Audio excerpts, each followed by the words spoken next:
Today on Sagittarian Matters, terrible pasta, my New York food diary, a really wild description of matcha, Coalinga Coffee, vegan astronaut ice cream, and more. With lots and lots of unsolicited vegan food reviews featuring Dawn Riddle, friend to the show Morgan, Torrance, Kaya Wilson, Megan Deneen, Marissa Paternoster, and more. Stay tuned.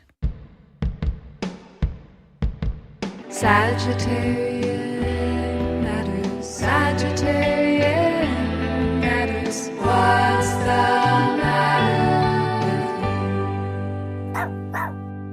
Sagittarian Matters. Hello from the Sagittarian Matters Social Distancing Studios in Coalinga, California. Listeners, I am here to tell you some highs and lows, food-wise, from my recent trip to New York City. Yes, New York City. I haven't been for 3 years. I was really looking forward to it. And the things that I loved to eat before the pandemic, I still love to eat. The first thing I need to tell you, though, before we get to those beautiful, delicious foods that I love in New York City, my top 2 picks, I want to tell you a really exquisite lowlight, which is I had to go to the airport at like 5 o'clock in the morning. And so it was one of those days you wake up at 4 in the morning and you don't want to really drink a lot of coffee. Your body's still asleep. So you're like, what am I doing? So I had barely any coffee, barely anything. And I had a layover in Chicago. And I was like, I'm going to get an iced matcha.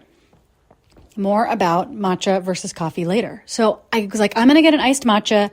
There happens to be a coffee stand right across from my gate. Here I go. I'm psyched. So I get an iced matcha with soy milk. I'm thrilled they have soy milk. And I'm sitting there. I'm actually a little bit half dead because, again, I've been awake for like 6 hours with no caffeine and I'm wearing 2 masks. So I'm like slowly asphyxiating. And the woman who is working at the coffee place, maybe she's in her 20s, her early 20s, maybe her late teens, and she has a coworker with her who's similar. And she's like trying to mix up this matcha and she's grumbling about it. She's like, God, I suck at this. I'm not very good at this. And then maybe 30 seconds before she hands me my drink, my like bright green drink, she's like looks at it and she's like, oh, it looks like diarrhea. And then she hands it to me. Thank you very much. So when she said it, when I heard her say it, because I was standing 2 feet away from her, like she could see, like we were face to face, we were head to head basically. I almost started crying at first because I was like, I don't want to drink diarrhea. I just want this caffeine so bad. And I can't believe I just paid all this money for diarrhea. And then she handed it to me. And then I tried to find like a corner of the airport to unmask and just like gulp it down. And I really couldn't find one without people wandering up to me because I looked harmless because I was wearing glasses. So anyway, as time went on, I had a little bit of coffee. I couldn't stop thinking about it without laughing. So now I think if this was an episode of Undercover Boss, I would give that person the keys to the company. I would give her $1 million. I would pay a scholarship for her whole family. I don't know what things they offer on Undercover Boss nowadays, but I would like rip off my mustache and be like, oh my God, you're a comedic genius. I don't know what would happen if I gave you a position of authority in this company, but I just got to do it because like telling someone their drink looks like diarrhea right before handing it to them can't go unrewarded. You know what I mean? Okay, so that happened. I didn't drink the whole thing. I'm sorry to say I hate wasting, but I have to tell you I wasted it. And then I got on the plane, suffocated for a few more hours, and then poof, there I was in New York. Here's the things that I really like. Here's the things I did. Okay, number 1, I want to tell you my coffee strategy. My coffee strategy currently for travel like this, airborne travel where you can't bring your own ceramic, every single thing, was to get instant coffee from Kova. You can also get it from Intelligentsia. Like, I don't know what you call it. Snooty coffee places, like fancy coffee places, are now making their own instant coffee, and it's a total lifesaver. You can also get that mushroom coffee packets that Morgan and I reviewed so long ago. It's not terrific coffee, but it just exists. Okay, so I had Kova instant coffee. It was totally perfect. And then I got to go and just like steal some Oatly from the lobby of my hotel every morning after I made my own cup of coffee. There's my pro tip for you. That's Nicole's travel innovation of the day that doesn't involve doing something like ripping up a piece of cardboard to make a spoon so you can eat ice cream, which is something I've done before with Dawn Riddle a long time ago outside of a Fred Meyer, was maybe ripping the lid of an ice cream container in half to make a spoon out of it to eat the ice cream that was in the tub. And maybe we were eating the whole tubs.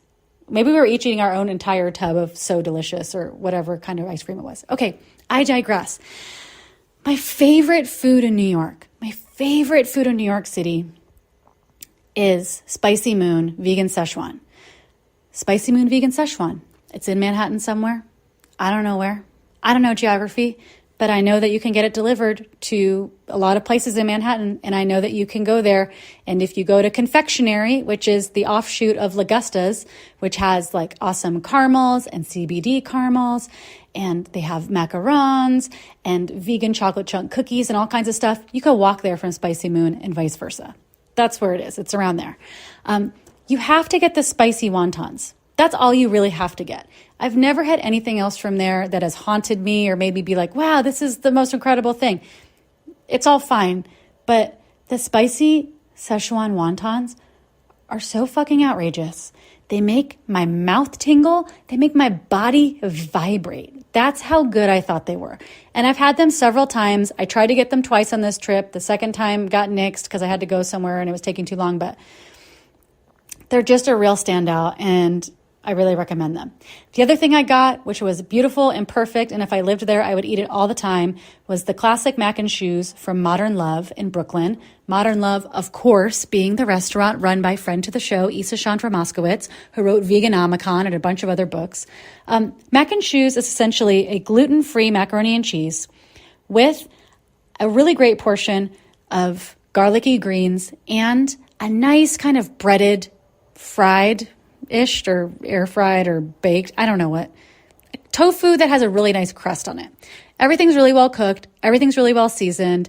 It was super delicious, and it was the perfect blend of comfort food, but also there were nutrients, so you probably weren't going to get scurvy and die. Wonderful. Loved those things. Okay, I'm going to go take a quick detour to talk to you about decaf. It's not National Coming Out Day. I've missed that.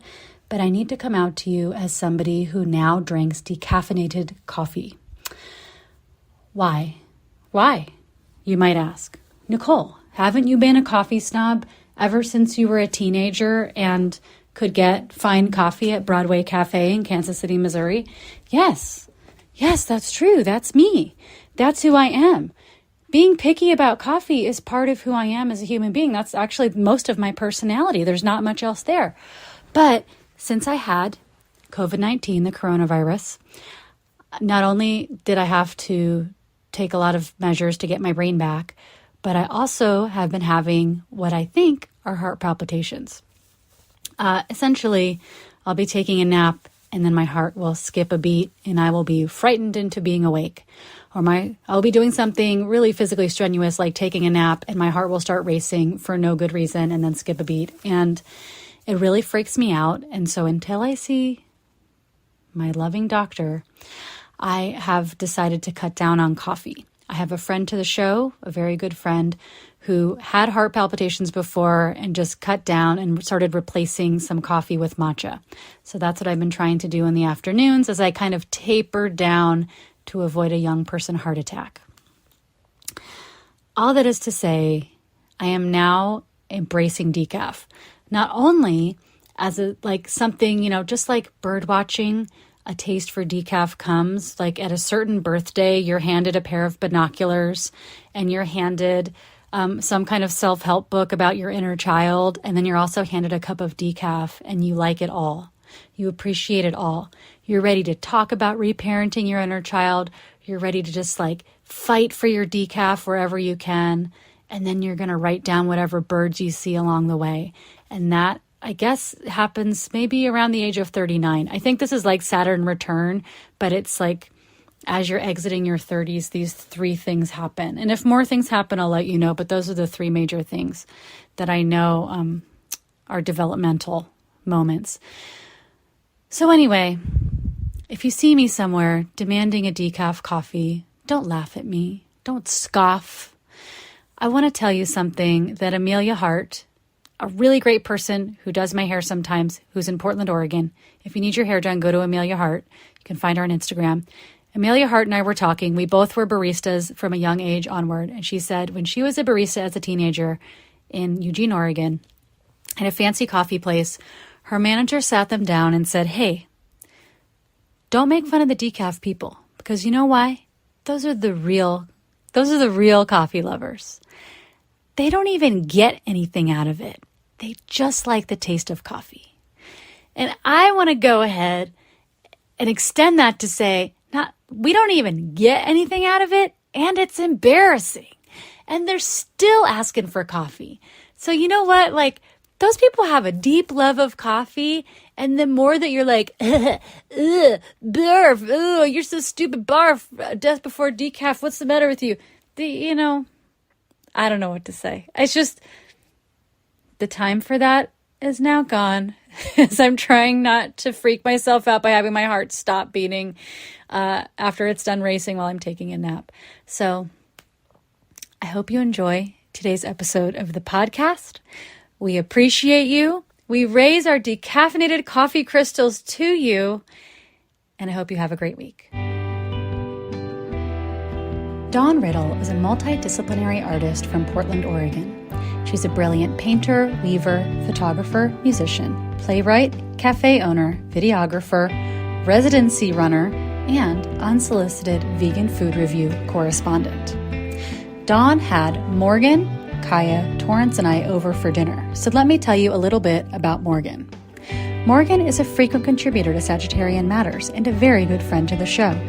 She's the former purveyor of Dovetail Bakery, and she adores dry, crunchy foods more than anyone I've ever met in my entire life. Kaya Wilson is a musician and a positive reinforcement dog trainer in Portland, Oregon. She's played guitar in the band Team Dresch since 1993 and has been working professionally with dogs since 2012. You can find her on Instagram at Dogspeed Training or on the World Wide Web at dogspeed.dog. In this episode, you will also hear Torrance, who is a former roommate to the show, current spouse to the show, a friend to the show, Morgan. You will hear Marissa Paternoster, who is in the band Screaming Females, and you will hear Megan Deneen, who is an Unsolicited Vegan Food Reviews returning correspondent and esteemed friend of the show. Now, please enjoy all our guests as we snack on a lot of stuff, gripe about a lot of things, and give you these unsolicited vegan food reviews. 1, 2, 3. Unsolicited vegan food reviews. Food reviews. Completely and totally unsolicited reviews for you. What are they gonna say? Gonna say we didn't ask for it, but we got 'em anyway. Hello, everyone. It's with deep sadness that I bring you this unsolicited vegan food review. To start off, I was looking through a cookbook from the library, a cookbook by Anna Jones called A Modern Way to Cook. I've used a couple of her recipes before and been very pleased. Now, she had a recipe in there for chickpea pasta. You make the pasta using chickpea flour, and looked really good in the pictures. Now, I have some chickpea flour, and I think here we go. I invite Nicole and friend of the show, Morgan, and Morgan's partner, Torrance, over for dinner. We're going to sit in the backyard and have a nice time. So I get the recipe going. First thing it says to do is boil a kettle of water. Okay. Then it says to make like a flax egg. Sure. Then it says to put the flaxseed egg and the chickpea flour, some olive oil and salt, and cold water into a food processor. As far as I know, that kettle was just to steam up the room and make your skin feel nice. The consistency of the dough, once it's mixed, is gloopy. Certainly not the consistency of pasta dough, which I've made many times. So I add a little more flour and I knead it. And then I do my fucking best to make it into pasta after I rest it for a while. And wow, does it not roll. Through a pasta maker or a rolling pin, it just turns to a million shards of garbage. I use lots of chickpea flour and rice flour. and I finally get it to sort of be in little chunks of noodles, and then I cooked it. Now I'm going to taste it. Yeah, it tastes like stupid garbage. So my review is, Anna Jones, it's not April Fool's Day. Like, what are you fucking doing? This is garbage. This is 1990, the very first vegan gluten-free person on Earth's first attempt at a recipe. This is garbage. And you wasted all my chickpea flour. What am I going to do with this? Bury it in the backyard and have a fucking funeral. And now I have to make something different for the dinner party. So you know what? You can go straight to hell. Dawn Riddle, you have us here tonight to try something very special that you have made in your bad boy kitchen. Certainly not that fucking pasta. No.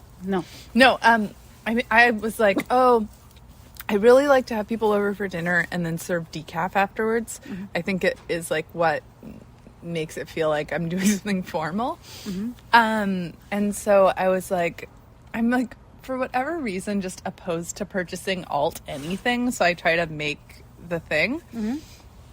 And I made a creamer. When I had looked at what like nuts I had, it was just walnuts and cashews. So I was like, cashew milk creamer. Okay. And I looked up a recipe and it was actually really easy. It's just cashews, water, maple syrup, and salt. And you put it in the blender. And I have like a high power blender. If you have a low power, kind of older blender, the lady on the internet said to soak the cashews for, several hours first and then drain them and put them in. But I have the high powered blender, blended it up, and it said on the website, and also was my experience, that the secret is to just keep blending and like spatulaing down the sides, because it'll seem like, am I making nut butter? Yeah. And then you add water to the consistency you desire, but you don't have to strain it through a nut milk bag, which is like one of the grossest sounding products, but I use it all the time. Yeah. You don't even have to do that. It's just done when it's done, and it's really good. It was so creamy when I saw it in your tiny creamer carafe, very beautiful, that I made Morgan smell and taste it just in case I got it mixed up with the dairy.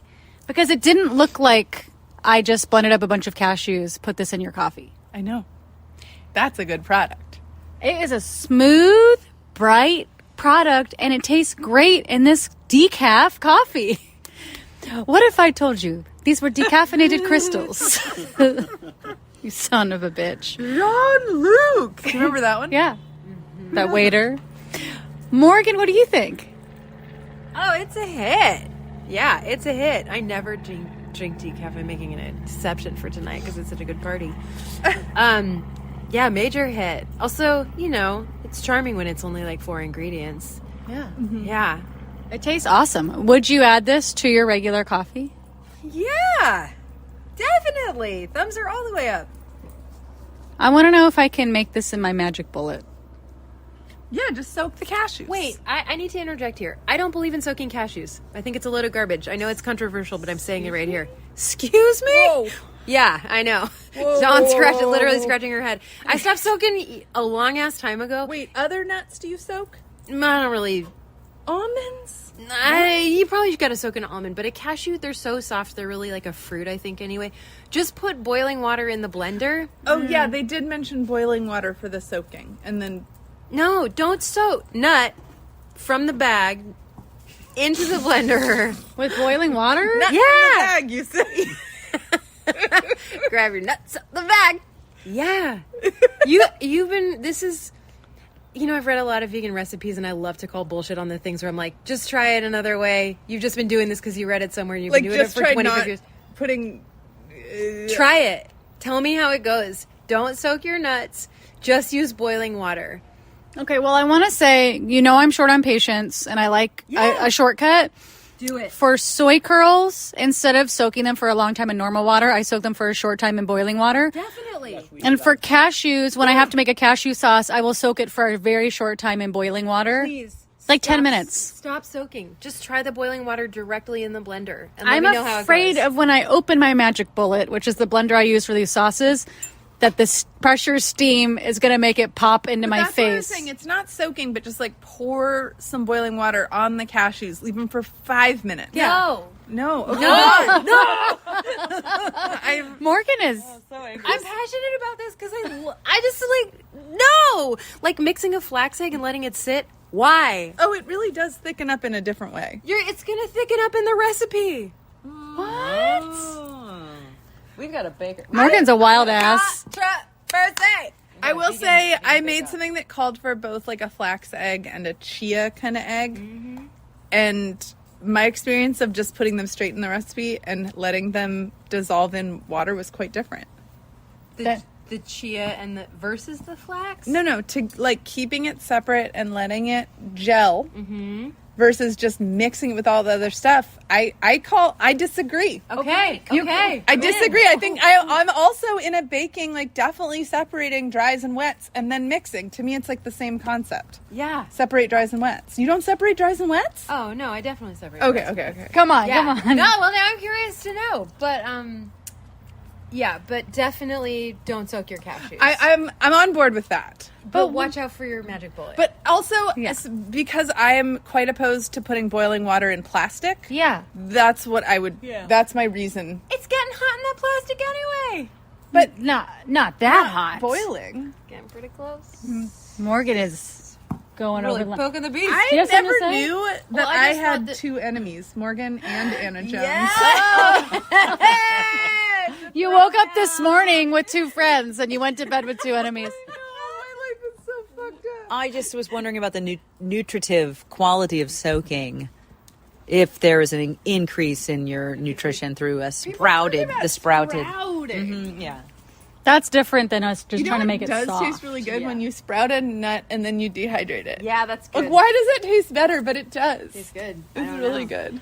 They're more brittle. Yeah, they're so crunchy. They shatter like glass. I know. See, that I stand by. And I'm like, Wait, Morgan, what do you think about the yeah. age-old, like, vegan with a vengeance era idea of curdling soy milk by adding a little vinegar to it, letting it sit and thicken? actually the one that I actually call total garbage on.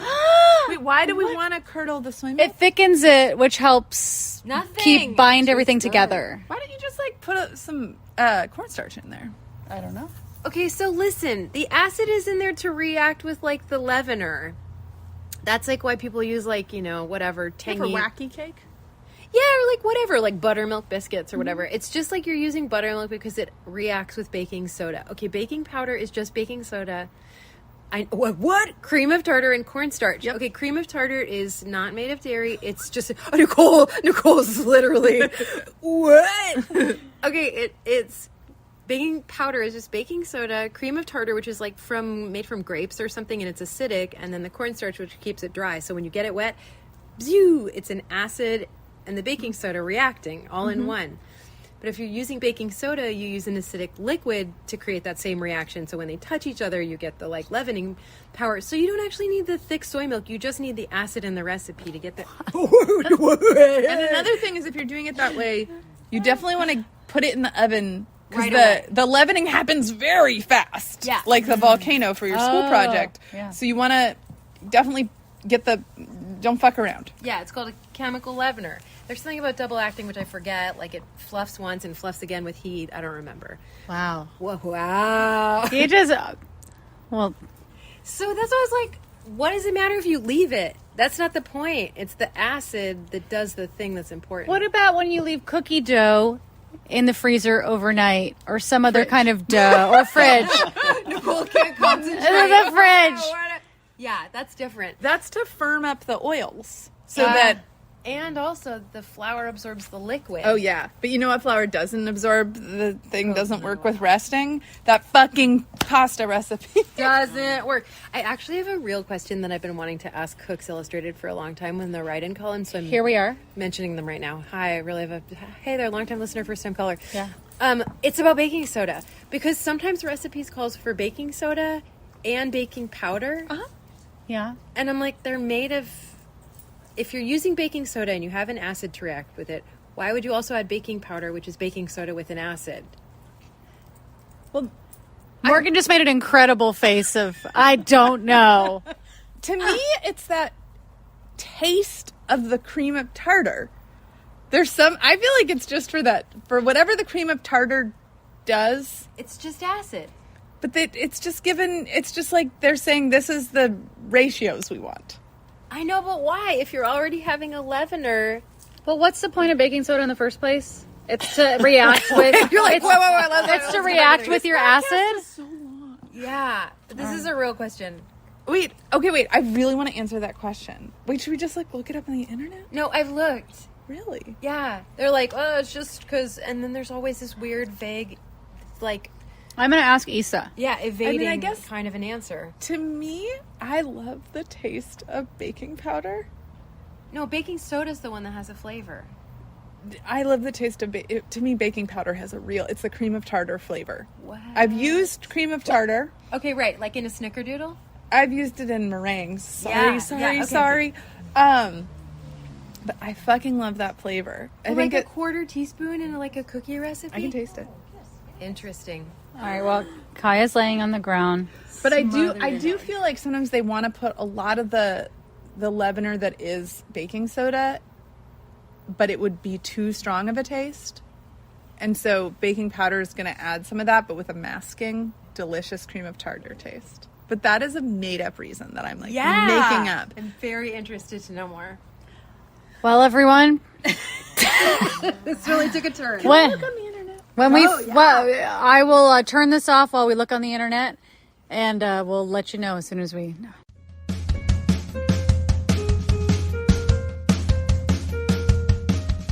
The world is waiting for you. And it's a gay-mazing world. I'm Karen Tongson, And I'm Nicole J. Georges. and we're the hosts of The Gay Amazing Race, a new limited series podcast about the amazing race, your favorite reality competition show from an LGBTQ point of view.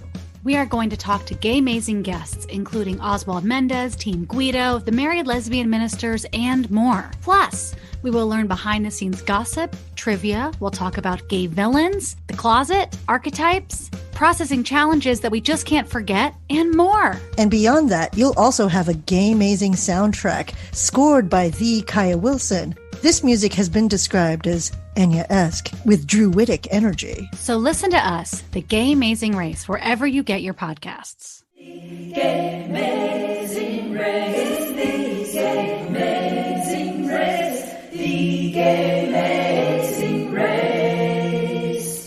Morgan, Nicole. what do you have for us today? For you, today, we have ordered directly from the internet, Seva Foods Space Ice Cream. Freeze-dried bites. This is vegan astronaut ice cream. Crowds have demanded it. The internet listened. I've been waiting my whole life for this. We've got strawberry flavor. We ate all the vanilla, I'm not going to lie, so it gives you it's a spoiler alert. Nicole, what do you think? I like it, but I'm comparing it to Trader Joe's freeze-dried mangoes, which have the texture of astronaut ice cream to me. Oh. And this is a denser, more crummy tasting. Crummy and creamy. And the strawberry itself tastes more natural Yeah. than what I'm used to when I think about the astronaut ice cream classic Neapolitan taste. This tastes like it has an actual strawberry in it. I think there's an actual strawberry in it. It's definitely different than the original, but still, it's like party's getting happening. I think it's still like a texture flavor combo that makes you, scratch your head in a way that's like pleasurable. Like, are you in space or not? I think they're so good. I would eat these for the rest of my life. Yeah. And I think they're a little bit of a natural version of shitty astronaut ice cream, which I think now that we've gotten here, I feel like we can just go all the way. Go on. This rocks. This really rocks. I give this 2 thumbs up. I give it 2 thumbs up too. You know what gets 3 thumbs up? Vanilla. That's all buy. Morgan, where'd you get this from? The internet. The website. What's the website? I don't know, whatever their website is. All right. Seva Foods or SEVA Foods. Be like Victor, S like Sam. Oh, everything's organic. That's the You problem. sound so disappointed. That's the problem. Right? It's flavor. Kai Wilson, we are walking by the beach in Florence, Oregon for the 5th 6th time in our lives together. There are so many houses with giant signs that say welcome in all caps affixed to their house. And I gotta tell you something. I would never, ever want a sign on my house that said welcome. You want people to feel that welcome? Or maybe go away. Yes. Or stay back. Stand clear. Wave from where you are or don't. Right, yeah. Because if you don't linger. If you invite someone to your home, that's why I want to come over, invited guests, and they know they're welcome because they've received an invitation. Or you open the door and you say welcome. Welcome. But you don't need people walking on the street to be like, I'm welcome there. Like, no. I'm not gonna open the door. No, welcome. All right, well, I was invited. I'm walking by my favorite A-frame house right now, so I gotta go. But I just wanted to say that one of my many reports from the Oregon coast. Hi listeners, Nicole here from the I-5 South. I just wanted to add that the reason it's important for me not to welcome everybody in Florence, Oregon is also because a lot of them are weird Blue Lives Matter people. I don't, like, these signs are like those huge craft store letters with like baby block font almost. That are like 6 inches to a foot high that say welcome. And I understand that most of this is because these are vacation homes that people have turned into Airbnbs. And so they want the person paying them $100 a night to feel welcome. But I just have never had that impulse to affix that to the outside of my house. I'm a good neighbor. My neighbors need help. I'm there. I see a senior citizen neighbor across the street who's fallen and they can't get up. I'm out there. I'm helping. I'm doing chores. I'm holding a goddamn crowbar to hold up my neighbor's fridge so he can put another piece of cardboard underneath it. I'm changing the sheets on my neighbor's plastic, whatever the plastic I wet the bed barrier mattress bed. Like I'm changing the sheets. I'm doing chores for neighbors. I'll do a lot for my neighbors, but I'm not going to put a damn sign on the outside of my house that says welcome. That's all. That's all I want to say from the Oregon coast. In other news from Grouchland, Ponyo and I went to the Ashland Co-op in Ashland, Oregon, and I hated some of the people there so much, it makes me want to stop recycling. Hi, Sagittarian Matters. This is your host, Nicole J. Georges, coming to you live from the Coalinga Avenal Safety Roadside Rest Area, where I have just enjoyed the rest area. It's, right near the place where all the cows are feeling sad and it smells bad, off the I-5. But I've done something that I feel is brave and optimistic, which is I spent the last wrinkly $2 bills in my wallet to get an espresso out of a machine. Why did I do this? Because it reminded me of being in Europe, driving through Italy or France or somewhere where there is espresso that comes out of a machine at any hotel or rest area, and it tastes delicious there. And so I put my $2 in. I had to go get my own cup out of the car, which was interesting. Putting my cup in the machine, well, the machine was very dirty. So touching the sliding door to open it up was dirty. The little plastic things that hold your cup in place were filthy and disgusting with splattered milk from the machine. But I did it anyway, and it came out, and it almost looked like there was crema in the first little barf of espresso, and then they put a bunch of hot water in it.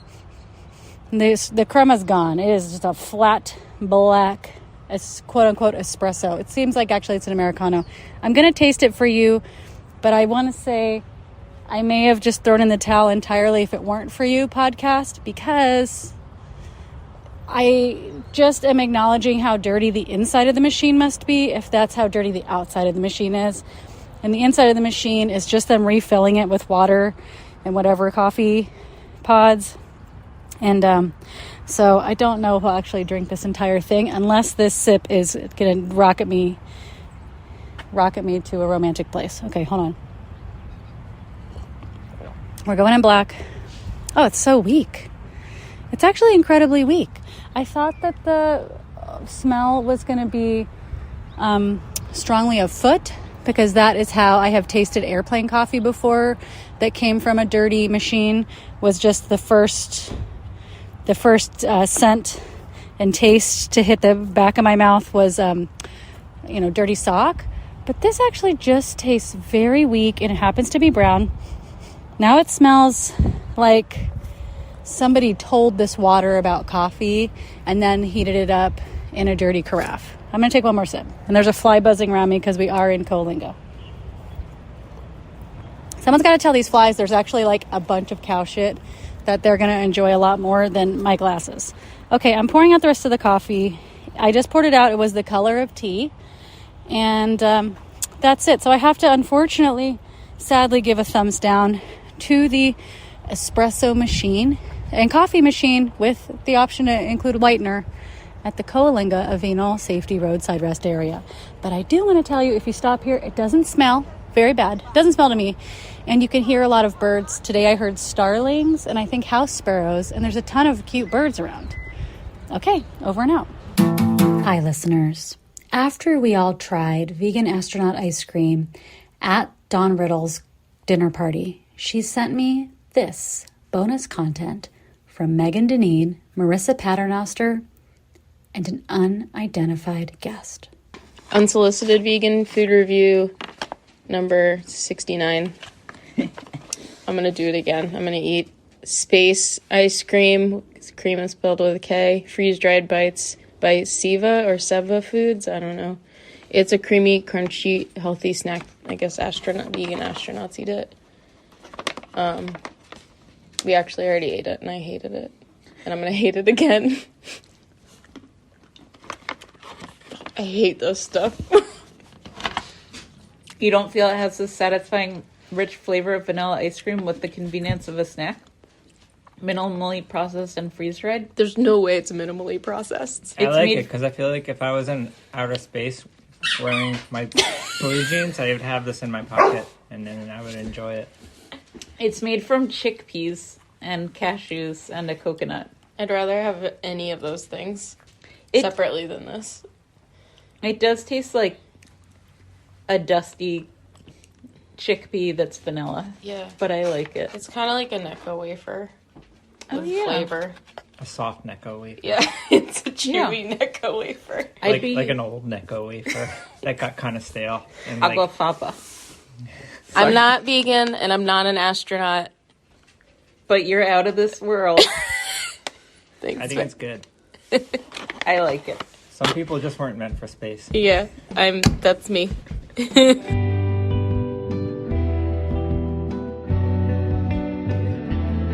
Sagittarian Matters is produced by Chris Sutton, with assistance by Ponyo Georges.